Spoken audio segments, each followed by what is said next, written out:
Good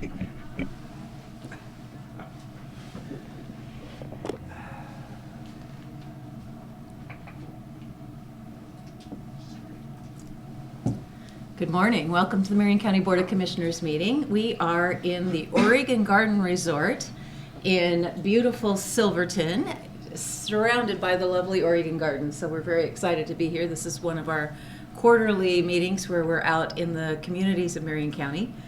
We always begin our meeting with the Pledge of Allegiance, and we have a couple flags here that we can say the pledge to. So now if you'll all join us. I pledge allegiance to the flag of the United States of America and to the republic for which it stands, one nation under God, indivisible, with liberty and justice for all. Thank you.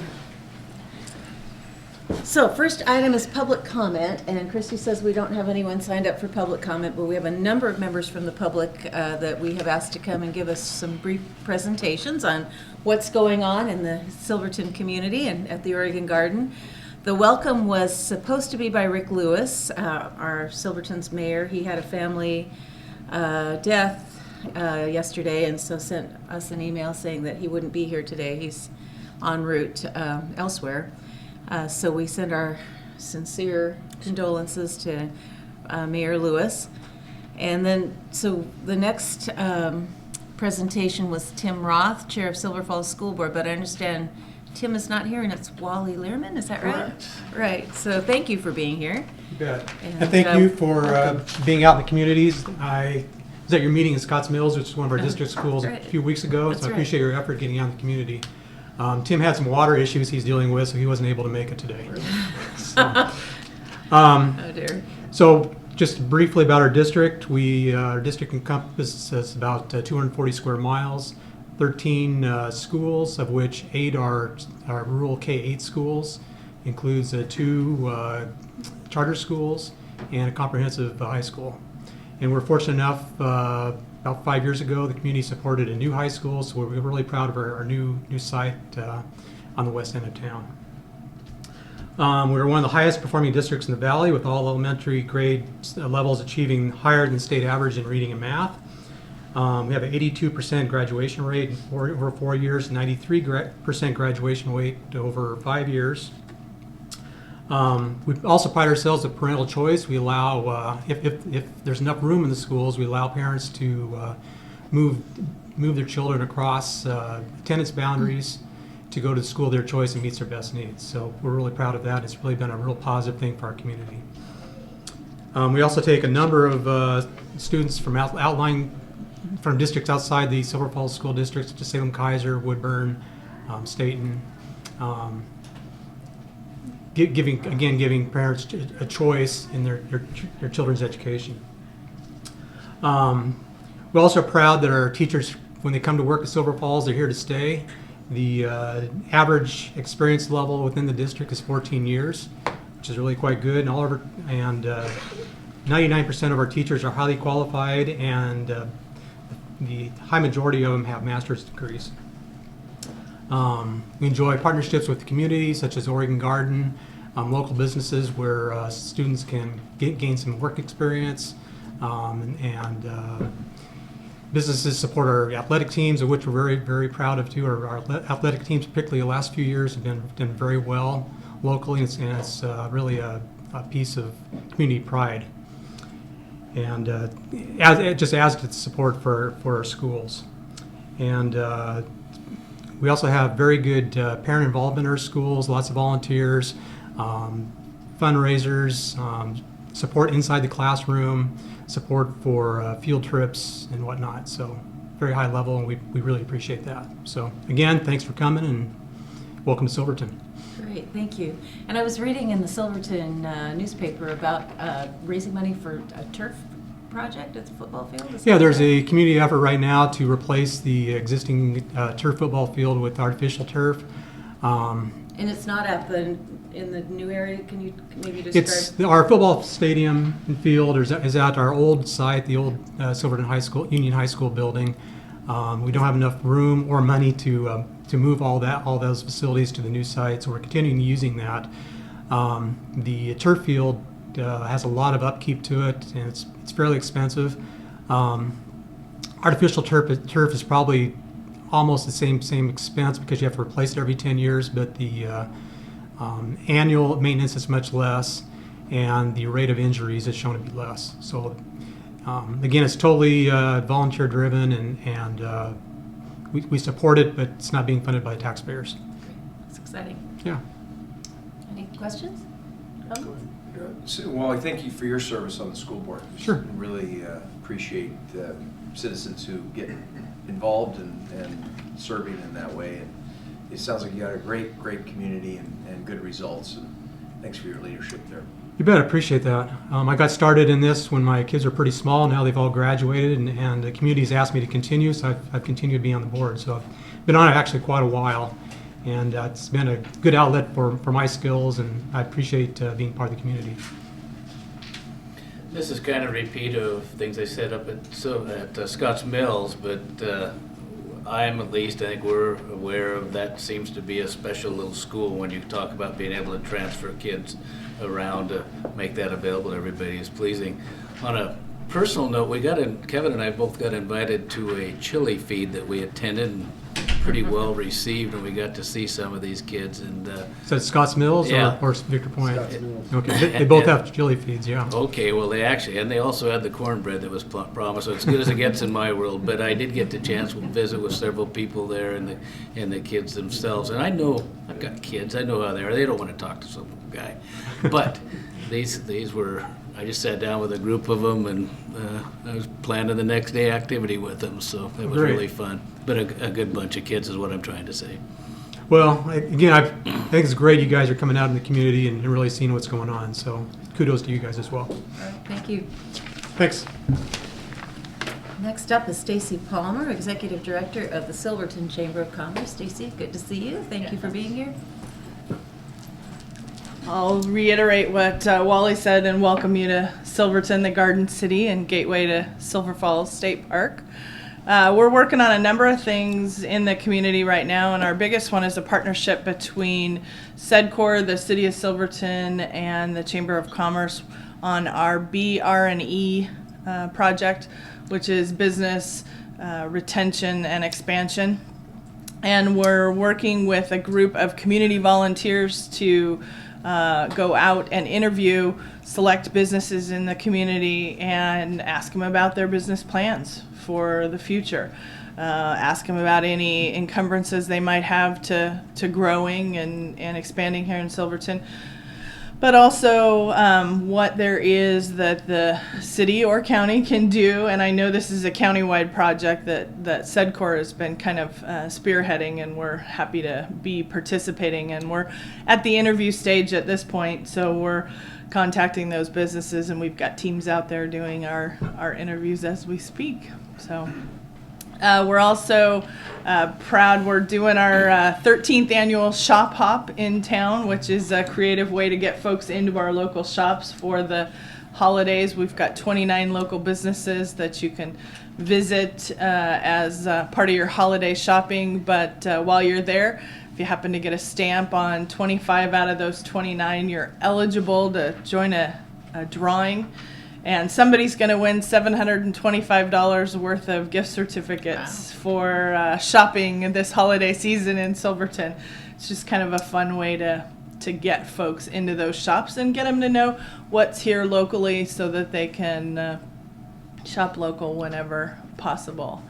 We're working on a couple of different tourism initiatives with our partners, the Oregon Garden, Silver Spur, and Silver Falls State Park. We're trying to attract more bike-friendly tourists to the area. We recognize the impact that biking enthusiasts can have. On average, they spend about 20% more than your average tourist. So we've kind of keyed into that demographic. We've got new websites coming on board.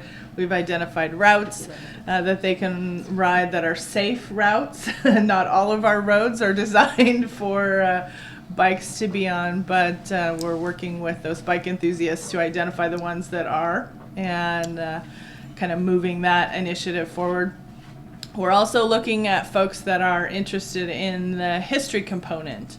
what we have to offer here in Silverton. And we've got a group that is working on some history identifying placards or signs to be put up in downtown that would identify kind of some of our historic buildings from the late 1800s, early 1900s, and some of the changes that have gone through.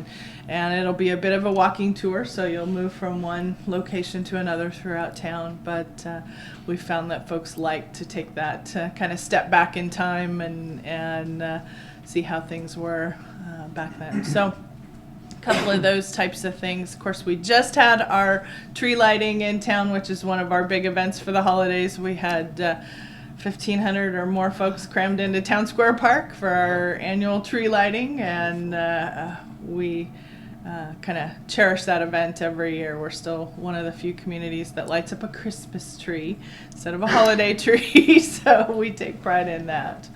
But lots of stuff going on in Silverton. We're happy to have you here, and I'm happy to entertain any questions you might have. Well, we also send out Christmas cards from the board office. Yes, so just, yes. just to chime in on that. So. Yeah, thank you, Stacy. It sounds like a lot going on in Silverton. Some really great projects.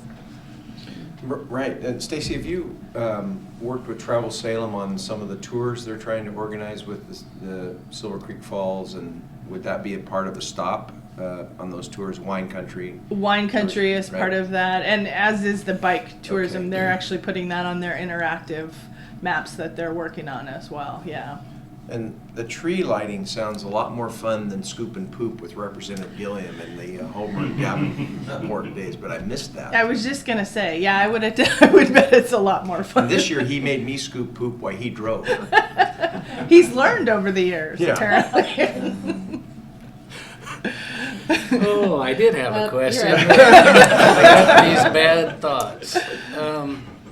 So, just tying your visit in here with the Oregon Garden in particular. Last year I came into Silverton and to come up to activities here, then went downtown and it was hopping, couldn't find a place to eat. And I just wondered, do you do anything specifically through the chamber to develop that relationship and let people know while they're here there's some more to do outside of the garden even? Yeah, the garden's been great with respect to communicating their activities with the downtown merchants. We've held a couple of meetings up here so that folks in the downtown core, retailers especially, and restaurants know what the dates and times are for activities up here.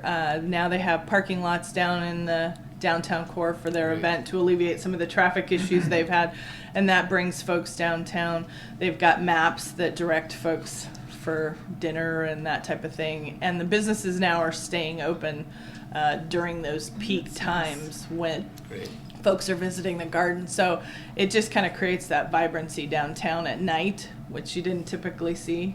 You know, when things got dark, all of a sudden the lights went off. Well, now the lights are on and businesses are open during that time. It's good. I And imagine we- they have to staff up too in restaurants if they know they're going to get a Yeah. big crowd too. So. We also held a decorating contest to kind of encourage folks to do things up maybe a little more than normal this year, just to kind of take advantage of some of those folks that are coming in during the holiday season to the garden.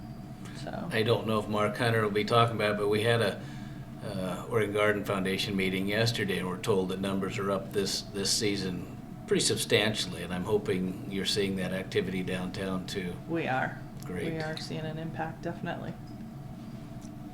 Wonderful. Good. Anything else for Stacy? Great, Thank so you much. again. Appreciate the report. Bill Miles, Fire Chief, Silverton Fire District. Good morning. He was just with us, you know. Yeah. Good morning, everyone. On behalf of the Silverton Fire District, welcome to Silverton. Silverton Fire District is one of the community's oldest volunteer organizations. They were established in 1883. May 1st, some businessmen came together and signed a charter, which we still have on the wall in our station today, which is pretty neat. The center of our patch is the badge that they wore, so we actually still have some of those original badges from them, so it's pretty cool. We're a special purpose district governed by a 5-member elected board. We're the current district now is a result of a merger between the city fire department, the Silverton Rural Fire District and the Scotts Mills Rural Fire District over some different phases. And so we encompass 106 square miles. We've got 5 stations spread out all over. We have a little sliver of our district in the northeast part that's in Clackamas County on the other side there of Scotts Mills. So our annual budget is about $2 million to support everything. We've got 65 very dedicated volunteers and 7 paid staff that support those folks that operate out of those 5 stations. Last year we responded to 924 calls. So far this year, as of the 1st of December, we're up to 890 calls. So we're on track to, we average about 80 calls a month, and that average is still there. 80% of those calls are EMS or medical related, as our industry goes. So the volunteers are kind of the backbone of what we do. With a $2 million budget, we obviously can't hire enough staff, and so if it weren't for the volunteers, we couldn't provide the service we do. And so this community is really fortunate to have that many volunteers willing to give up so much and get out of bed in the middle of the night and leave their families to, serve strangers and help the community like that. So they come from all walks of life. We've got retired people and students and teachers and, every kind of grandfathers, grandmothers. And so they have to, of course, juggle their daily life, school, activities, church, and all their stuff to fit in all the hundreds and hundreds of hours of training and activities and stuff. We partner with the Chamber and SACA and all the others for food drives, toy drives, that type of thing. So there's lots going on. We've got a lot of different ways that our members volunteer. Of course, we have firefighters, but we also have people that aren't able to do firefighting, so they help us as support service people, and some folks are only EMTs. We have a pretty extensive Explorer post with about 20 youth in that, and so that's been real exciting after the last 4 years of developing that process in the schools. And it's also been a good recruiting tool, because a lot of those people, a lot of those youth have transitioned to become volunteer firefighters, and many of them have gone on to have go into the fire service or EMS as careers too, and so that's real rewarding to take on that. So a lot of our members contribute 200, 300, 400 hours a year just in all the training and response to calls and the different activities. So and of course what we do, structure fires, we respond to medical aids, car accidents, hazardous materials, wildland fires, both in our district and of course around the state, as we were honored for last week. Also, I mean, we're kind of the public calls us when they can't get anybody else to help them. So we take lots of calls. People don't know who else to call, And sometimes it's just a matter of helping them look up something on the internet, What do I do if I break a fluorescent tube, and because they can't, find anybody else that knows, or so. So we help in a lot of ways that you wouldn't even think about. So.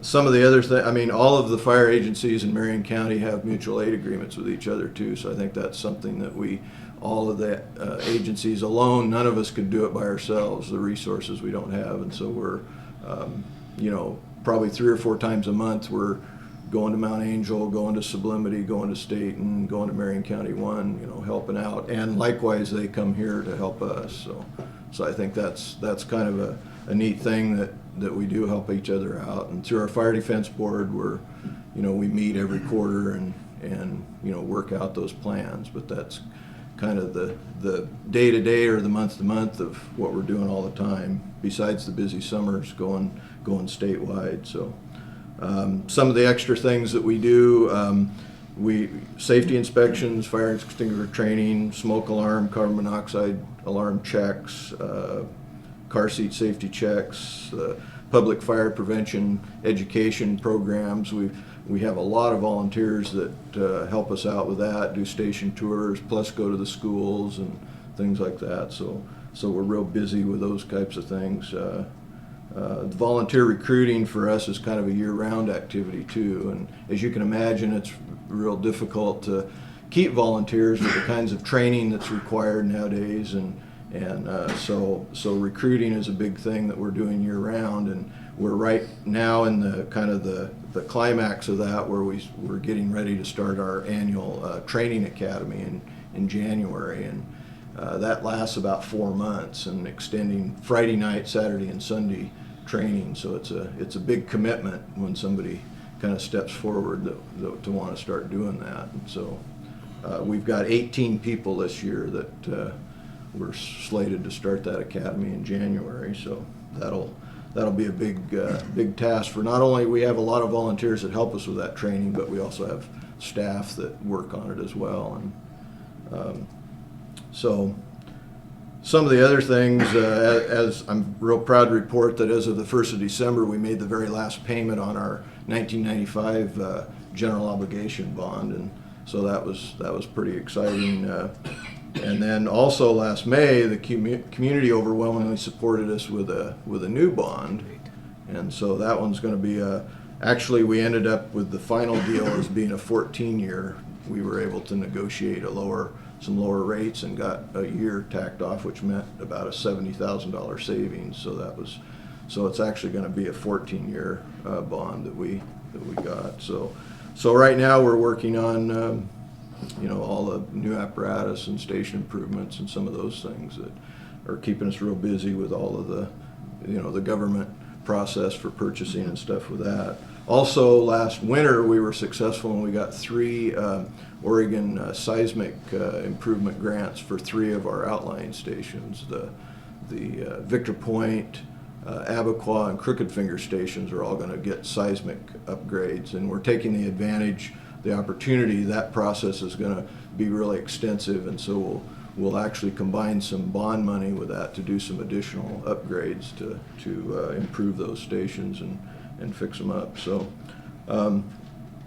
our volunteers have been real busy this holiday season with partnering with SACA and the local Zenith Women's Club with food and toy drive events they've been working on, and so that's going to be coming to a close here pretty soon, and we actually delivered the food to SACA yesterday. Staff kind of helped out with that since the volunteers couldn't get off work, and so we took a big load of food down there, and then we delivered 159 turkey dinners to SACA back a couple of just before Thanksgiving that we partnered with Safeway on that one, so that was pretty exciting to unload all that. So anyway, as you can see, our folks have been really busy, and considering that 75% of them are volunteers and working that in, I think that's a pretty neat thing, and I'm very proud of all the amazing things that they do every day. So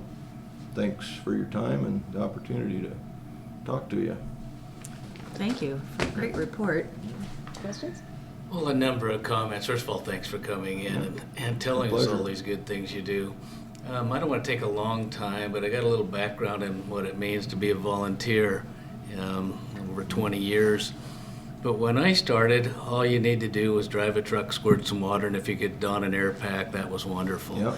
But today, they're held to the same standards as professional firefighters. The training and time and recording of every event, that was a big change right as I was leaving. My grandfather was a fire chief in St. Paul for like 35 years, and his advice to me was that since they are volunteers, they have to have fun. Absolutely. And these people know me well enough. I can have fun, and I was pretty good at that. But in today's world, you really can't, and that you can keep these people involved in finding things. And when you talk about 18 recruits, that's great. But I guess my message really is people just don't really understand how much those volunteers do contribute to their community, and they don't say thanks probably ever, if not often enough. So just kind of wanted to comment. It sounds like one way or another you're having fun and doing good things, and I like that. Yeah, absolutely. Sounds like a lot. Yeah. Chief, just a question.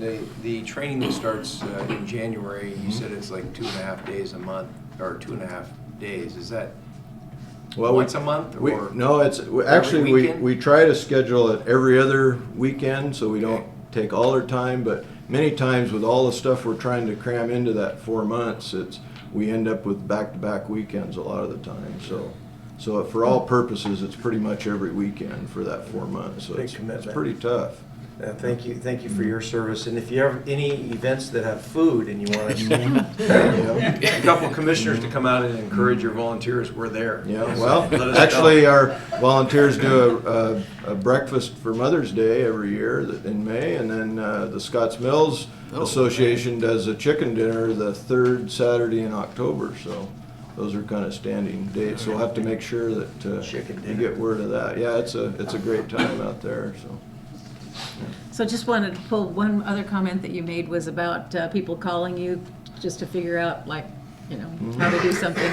And I was reminded when I was an intern with the state of Oregon, this was back in the 90s, so it was early 90s, so it was pre-internet. I did an internship for a week with the governor's office, and so they have a citizen representative, and they take calls from the state of Oregon. And it was the same thing. You know, I used to just keep the yellow pages next to me. You know, where can I find a flag? Well, just a minute. Yeah. Yeah. Well, people Give them a phone appreciate number. that, Yeah, yeah. it's just really interesting. But it's Yeah. nice that there's an organization that they feel that they can trust that will give Yeah. them information. I thought for sure you'd ask what you do with that broken fluorescent light.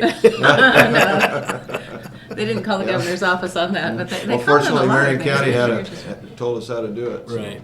John? John, yes. I thought the board might like to know that some of our county staff volunteer for their fire department, Oh, and are really proud of the work they do. Great. very good.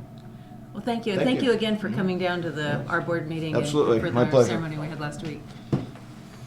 All right, so then the next group is from the Oregon Garden Foundation, and so we have Mark Hunter, is Randall Thomas. And Naomi, are you coming to the table, or you heard from oral support? All right, very good. He's here to whisper in our ears. Good morning. The Commissioner staff, my name's Randall Thomas, and I'm Chair of the Oregon Garden Foundation Board, and I want to welcome you to Silverton and to the Oregon Garden. We're glad that and excited you're here to see the return on investment that you are making. And our Development Director, Mark Hunter, is going to talk about a lot of the successes and where we're going to be moving forward, and it's exciting to have you here.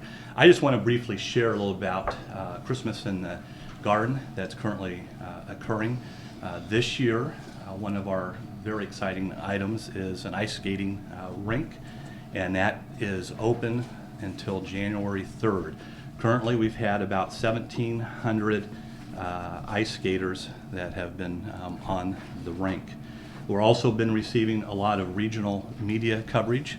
Alaska Airlines Magazine and the Auto Club magazine VIA has provided quite a bit of coverage. This weekend is one of our most popular events. We have nightly, Thursday through Sunday, live reindeer here at the Garden, at Christmas in the Garden. And we also, with Christmas in the Garden, are partnering with about 19 local service organizations, nonprofits, and schools on volunteering opportunities, and we're able to provide back and give back to them. There was a question earlier when Ms. Palmer was up here about some of the numbers that have been occurring. So I'll let you know that currently we've had 8,467 attendees at Christmas in the Garden, and that's 2,729 more than last year at this point in time. So we are just moving way forward and very excited about that. As I mentioned, we've had 1,700 skaters. We currently, with our parking plans and revisions that we took to heart, we've not had any traffic issues so far. And after Christmas in the Garden, our next big event coming up will be the quilt show. That's very popular here at the Garden. That's January 22nd through the 24th. So the board is very excited because Christmas in the Garden and also the quilt show is bringing attendees to the Garden during some very off-season times, and it's wonderful to have this number of folks coming up to the Gardens and then potentially coming back to the gardens to see it when it is in bloom. So with that, I'm going to turn it over to our Development Director, Mark Hunter. Good morning, everybody. It's good to see you all again. I got to tell you, I have the coolest job. I love my job. I love the people that I work with our board. They have a great heart for what's going on out at the garden, and I'm really excited about the opportunities ahead of us. But I'd be remiss if I didn't share with you. Yesterday, I attended the retirement of one of our key educators out here for our 5th grade program, and heard some great stories about kids in the garden and the education program, and what this facility has meant to 9,000 kids every year. One particular story was they were sitting on a bunch of logs out in the rediscovery forest, and just a random squirrel ended up going from shoulder to shoulder on these kids, going from one spot to another, and it just created this imagery and this story that these kids have always remembered. And when they wrote their thank you letters to the educators, they wrote about that incident, not about all the education stuff that they learned. But I just I can't tell you how many times I've said this and believe this, that if there's nothing else that we do out here, it's creating memories for people. And it's through those memories that we're able to teach, to learn, to create relationships, and to just do some great things out here.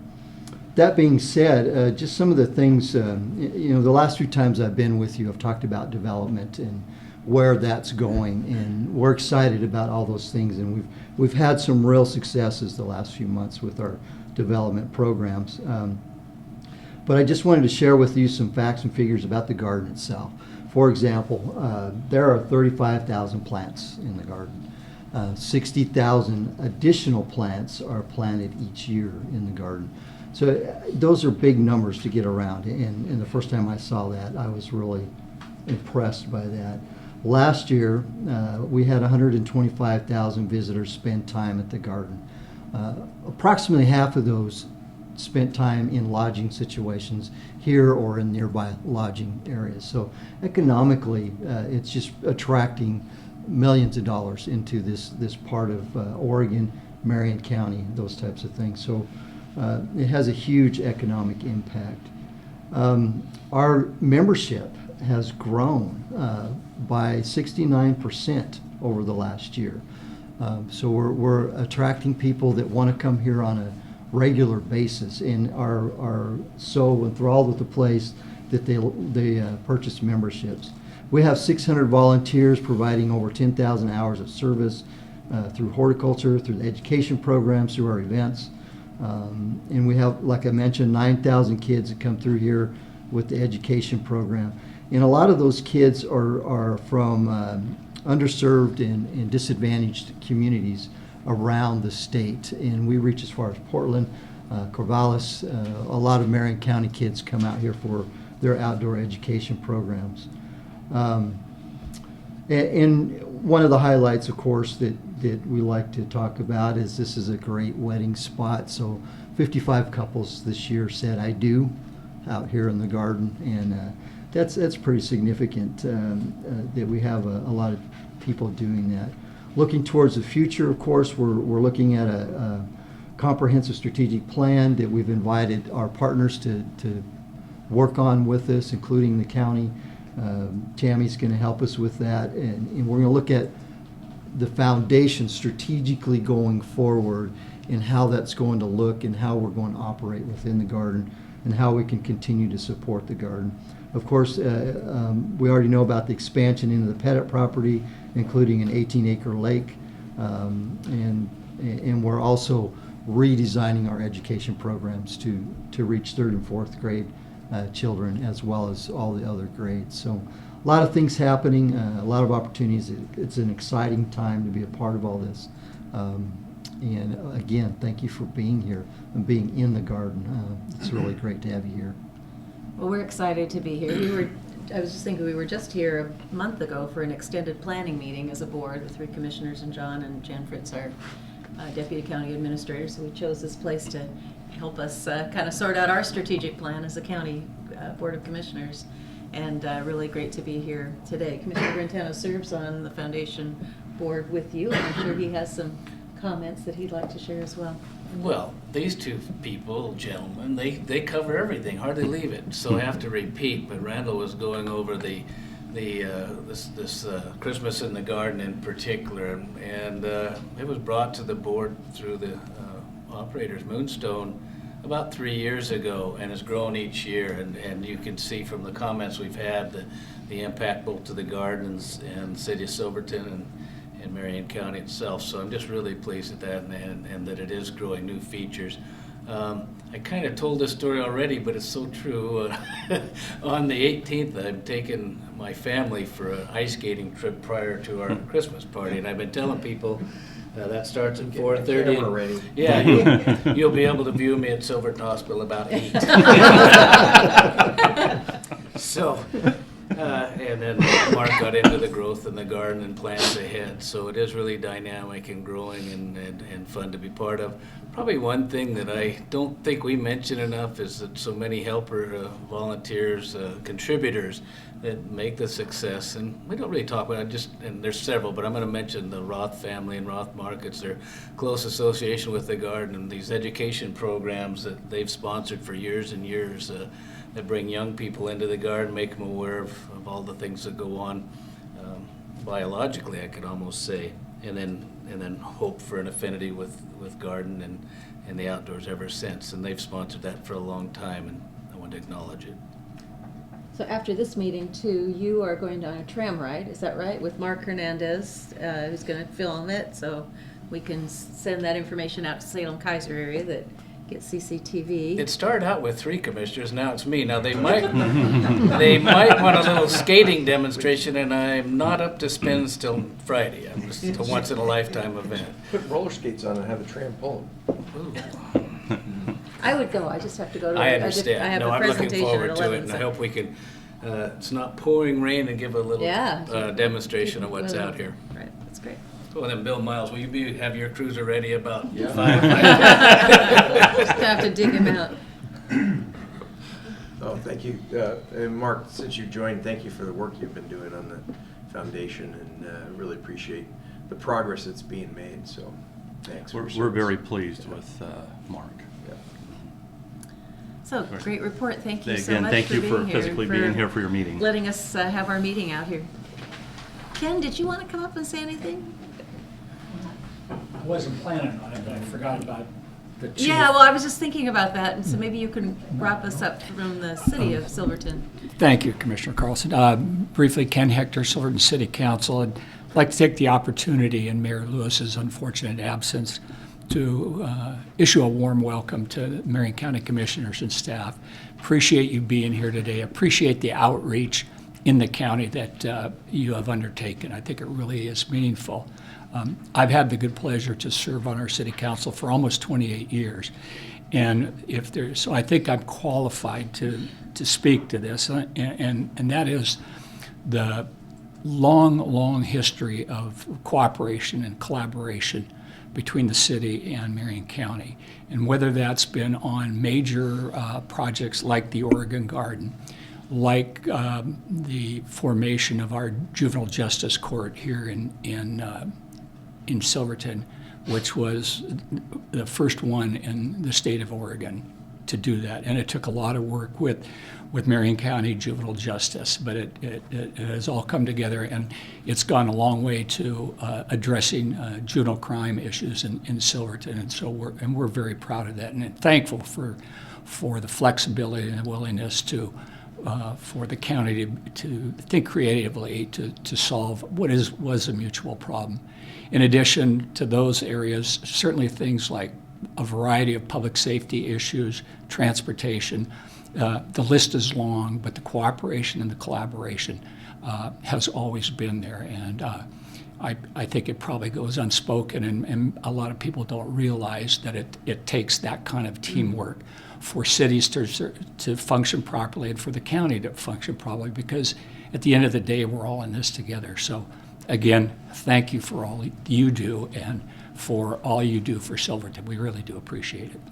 Thank you, Ken, for coming up here on a moment's notice. I just want to say when I first joined the Board of Commissioners in 2003, and I think that's when I first met you. Maybe I met you as a legislator. I remember there was a big town hall meeting at the high school, and there were a number of angry residents from Victor Point that were running out of water in August. And so then I remember seeing you over at the Board of Commissioners office off and on. For how long was that? A year, 2 years? It was a long process to figure out how you got a water district out there, and that got resolved as well. So that was And that's another perfect example of that, because that is something else that really hadn't been done for, where a local government could go outside beyond its urban growth boundary to provide water, in this case, to people whose wells were literally pumping air. And so it would not have happened without the cooperation of Marion County and of course the Oregon Water Division. It wouldn't have happened. So there again, it's just one more example, and thank you for pointing that out. and your persistence too. Well, sometimes persistence pays. We get a little Exactly, obnoxious, right. but Yeah. it works sometimes. So thank you again Yeah. for everything. Thank you. Thanks. Any additional comments? I know you wanted to talk emergency management also? Water flooding? Well, I think we pretty well covered why we're up here today, so if I could, we'll get back to kind of normal business of the county. As you know, we've been in the middle of a rain event that perhaps isn't quite over. I contacted Ed Flick, our emergency management director, while I was driving over here, actually, and just checking on the county, and I'm happy to report no particular problems. The ferries are down. There's individual roads that are closed. Looking at news reports of the coast, I think we were spared a whole bunch of it. But one thing that did come out that, again, people don't know, maybe services that the county does, and they take it for granted, but last night there was movement and preparedness going on, and Turner was one in particular example. Crews from the Corrections Department and staff went to Turner, delivered sandbags, did some preparatory work, and nothing happened. But I just want people to know that people are watching, and efforts going on to minimize all sorts of problems all the time in the county. So far so good, and I'm happy to acknowledge those people who help. Yeah, echo the commissioner's thoughts.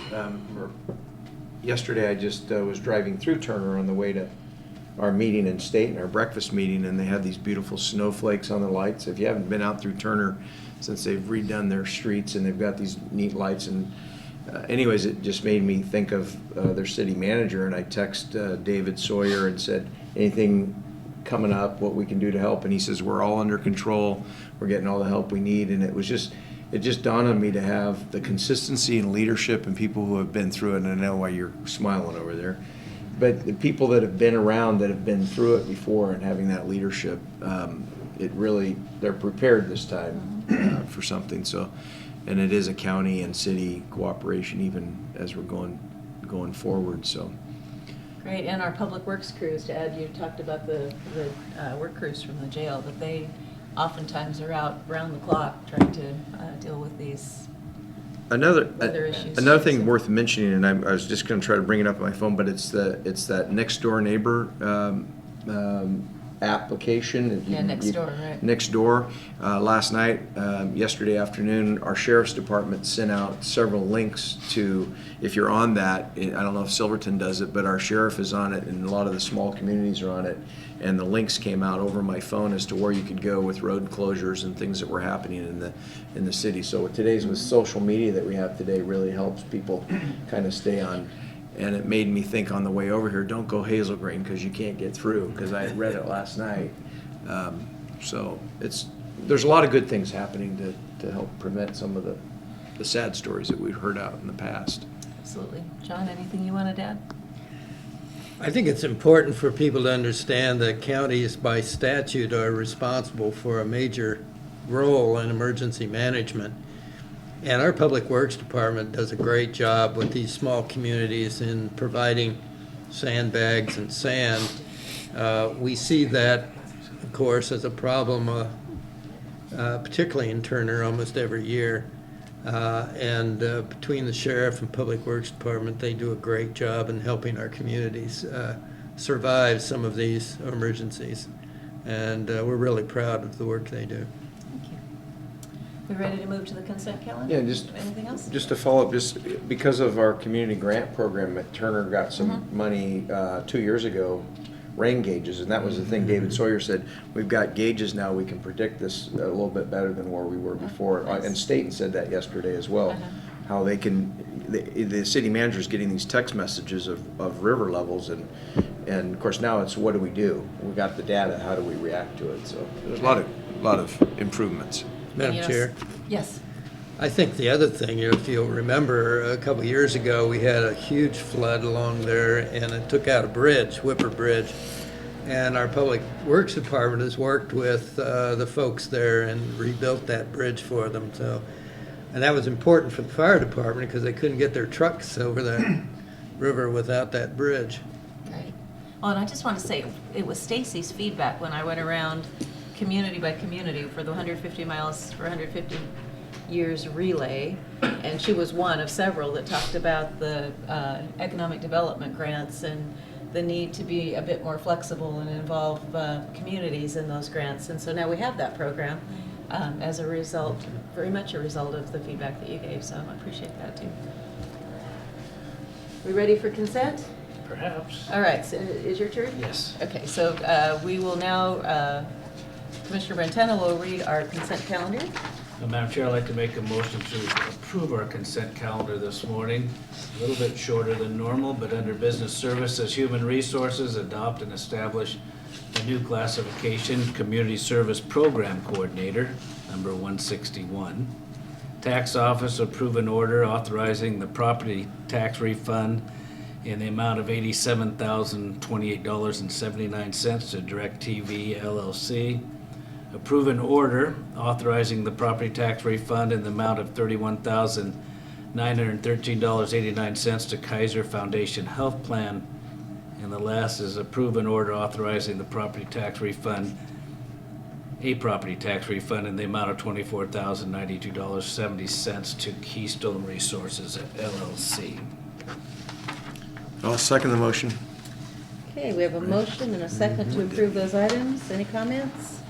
All in favor say aye. Aye. Aye. Aye. They are approved. And we have 2 action items today, both under Public Works. And Joe, since I don't see Alan Haley, I'm assuming that, are you doing both of these items? No, I'm doing one of them. Oh, Madam Chair. John is doing the other one. All right, that's good to know.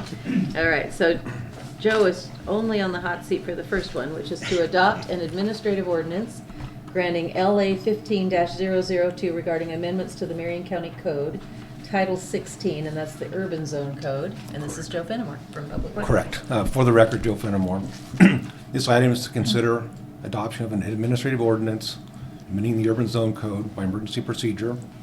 The board initiated the amendments by resolution in August and held a public hearing on September 23rd and approved the amendment. And the purpose of the revision is to reconcile the zone code with Ordinance 1357 regarding the keeping of chickens on lands inside the urban growth boundaries under Marion County jurisdiction. And the zone code specifically prohibits the keeping of poultry in residential zones. In Ordinance 1357, the county adopted standards that property owners must meet in order to keep hens on their property in residential zones. Ordinance 1357 became effective on November 10th, and now has been codified in Chapter 615 of the Marion County Code. And the ordinance under consideration will amend the zone code to allow hens to be kept in residential zones if the standards in Chapter 615 are met.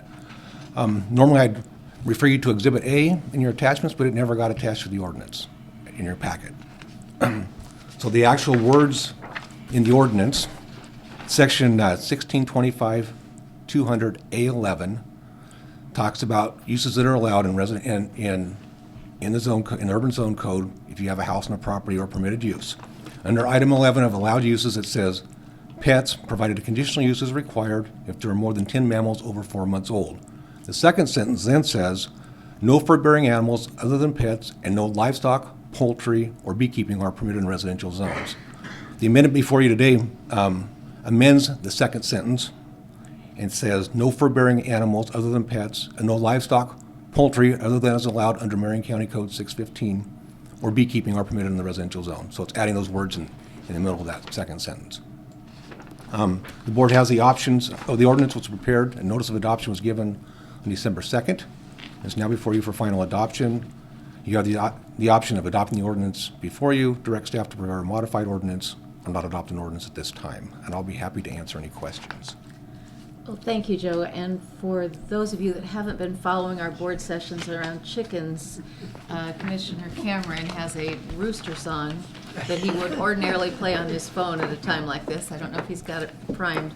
But Joe, if you would just walk through really briefly, just because we're in Silverton and they have not been following, where this takes effect, because it's in the urban zone code, and then just kind of what the parameters are that we agreed to in 615. Correct. First of all, we had a work session with the board, referred to the planning commission for recommendation. They had a work session, a public hearing, another work session, another work session with the board, and came back and adopted this ordinance 1357. It applies to zones that are zoned single-family residential in urban growth boundaries.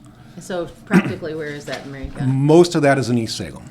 There's approximately 8,000 lots in East Salem that this would affect. There are, at the time we did this, approximately 12 lots in Silverton and 23 in Woodburn that it would affect. We put standards in, it has to be, the chickens And has this is not within the city limits of Silverton, this is within the urban growth boundary? Correct. Outside the city limits? outside city correct, limits, correct. inside the urban growth boundary. It basically says you can have hens in a fully fenced backyard.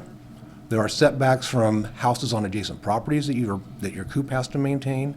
You have to keep it clean, those kind of standards. Allows a total of 6, except in the Woodburn and Silverton urban growth boundary where the total is is 3, because that's what their current city code allows at the time we wrote this. That's and enforcement will be done on a complaint basis through code enforcement. Right. So we're not having people register, they're not paying a chicken fee. Correct. We're not inspecting. If someone has a problem with others having chickens, they need to call the county Public Works Department, or no, it'd be code enforcement, right? Enforcement, With the yes, Sheriff's yes, Office. Sheriff's sorry. Office. And then they will investigate and decide. And generally what they like to do is educate first, and then, but there are sanctions, I guess, if people Correct. aren't good neighbors and have a million chickens and aren't keeping their place. And as we went through this process, they kept track of complaints they got. They suspended enforcement until we figured out what the ordinance was going to be. Then they notified, when you adopt that ordinance in August, they notified the property owners, okay, here's the rules you have to be by, and this is effective November 10th, so you need to be in compliance at that time. Okay, thank you. Other questions or comments? Just, I think the important thing here is what we tried to do is keep the ordinance consistent with the city ordinances. So if somebody's living on one side of this, was especially in East Salem, if somebody's living on one side of a street, they're in the county, the other side, they're in the city of Salem, and we wanted to make sure there was consistency. So that's why we adopted Woodburn's code and we adopted Silverton's code, so that makes it easy on everybody. Anything else? Well, it'd be better if I didn't, but,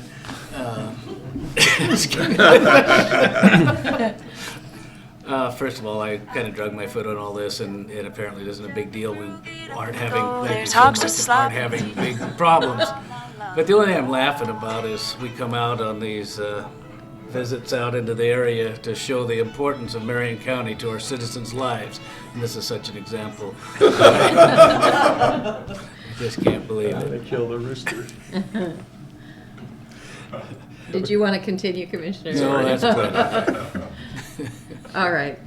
So I think we're at the end of our discussion and our demonstration of rooster music. So do we have a motion to adopt this ordinance? Madam Chair, I'll move that we adopt the administrative ordinance granting LA 15-002 regarding amendments to the Marion County Code, Title 16, Urban Zone Code. By emergency procedure. Oh, is this by emergency procedure? Oh, we missed that part. So we, Chair needs to read it by title only twice? Yeah, There we Madam- are, okay. Madam Chair, I'll move that we read it by title only twice. Second. All right, we have a motion and a second that the Chair reads this ordinance by title only twice. I'm getting there. I was already to the next one.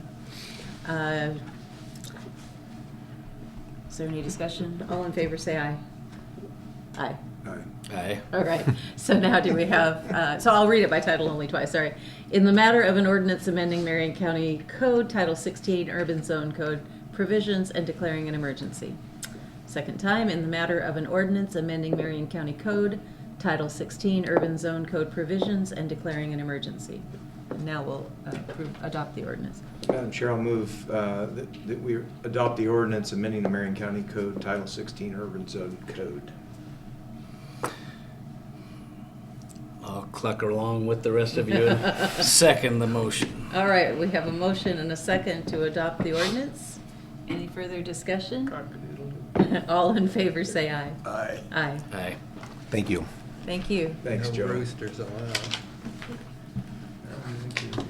All right, so then the next item is consider approval of an order delegating authority to the Chief Administrative Officer to sign documents, issue notices, and act on the county's behalf in property purchase transactions. And John, you said you are doing this in Allenstead, is that right?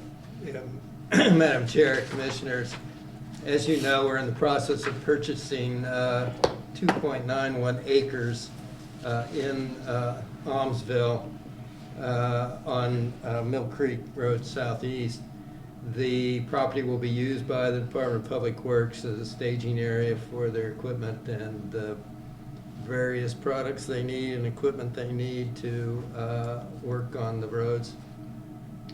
And this property will be used and they currently have a place they use that's not very conducive to the work that they do, and it also has a problem with possible environmental damage to a creek near it. So this new property will be both larger and provide them better access. And so what we're here today is to allow me to sign. There are a whole raft of various transactions that take place with this kind of purchase. Escrow, title insurance, closing, and other documents that need to be done fairly quickly. And so rather than stringing it out over board meetings, the board can give me authority then to sign these documents. And I would like for the board to agree to this for the Department of Public Works. And you might have said this, John, but we approved this as a board, was it last week that we approved this? So we've actually approved the purchase of the Right. property, so this is just the administrative pieces of signing these documents, right? That's correct. Okay, very good. Any further questions, discussion? Well, just, Madam Chair, I know I didn't approve of the purchase, but this is totally separate, giving John the authority now that it has been approved, so no problem here. Okay. Would you like to make a motion? No, you would not like to make a motion? Oh, I can. I'm off order, aren't I? Excuse me. I'd make a motion that we do approve the order that delegates the authority of the Chief Administrative Officer to sign documents, issue notices, and act on county's behalf in the mentioned public transaction. I'll second the motion. All right, we have a motion and a second to approve the order that gives John Latimer the authority to sign the various administrative documents in this particular property purchase. Any further discussion? Those in favor say aye. Aye. Aye. Aye. All right, that's approved. And we have no further action items and no public hearings today. So I'll go ahead and read our Wednesday to Wednesday calendar. This is notice of meetings where 2 or 3 commissioners will be present. We have just completed our board session here at the Oregon Garden Resort in the main lodge in the Trillium Room in Silverton, Oregon.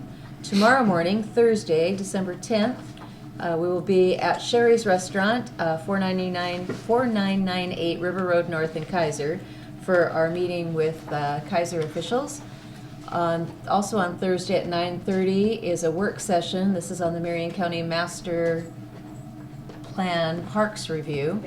And this is in the Silverton Conference Room at Courthouse Square, 5th floor, 555 Court Street Northeast in Salem. Friday, December 11th at 9 a.m. is an open house at the Marion County Juvenile Detention Center, 3030 Center Street Northeast in Salem. Monday, December 14th at 8:30 is a work session on the dog shelter, and that will be also in the Silverton Conference Room, 5th floor at Courthouse Square. That will be followed at 10 a.m. with a work session on the solid waste system capacity in the Silverton Conference Room, 5th floor at Courthouse Square. At 11:30, at least a couple commissioners will be attending the Salem Area Chamber of Commerce Forum Speaker Series. That's held at the Salem Convention Center, 200 Commercial Street Southeast in Salem. Then Monday evening, December 14th at 7, the commissioners will join the Woodburn Mayor and City Council for a joint remand hearing. This is on their urban growth boundary expansion, and that will be held in the Woodburn City Hall, 270 Montgomery Street in Woodburn. A week from today, December 16th, Wednesday at 8:30 a.m., the commissioners and board staff will convene for the CCTV greeting. We'll be filming that, and CCTV rotates that, I guess, with everybody else's greetings, nonprofits, community organizations. So that will be fun, and that's in the Senator Hearing Room on the first floor at Courthouse Square. That's followed by our regular Wednesday board session at 9 a.m., also in the Senator Hearing Room at Courthouse Square. At 11 o'clock on Wednesday will be a work session. This is the Alliance for Hope International report. Will be given in the Commissioner's Boardroom on the 5th floor at Courthouse Square. And then there's one meeting that got added just this morning, and that is a Jobs Council meeting at 1 o'clock. It's a call-in meeting. It's a special meeting of the Jobs Council. I don't have the phone information right now, but if people wanted to come and be part of that meeting, they could come over to the board office or over to Insight, which is at the CCBI, the Chemeketa Business and, what is that? Chemeketa Community College Business and Industry Building. And they can check our website because it'll get updated on the website. It'll be updated, right. It's on High Street, corner of High and, what is that street? Union, I think. And that will be again at 1 o'clock on December 16th, Wednesday.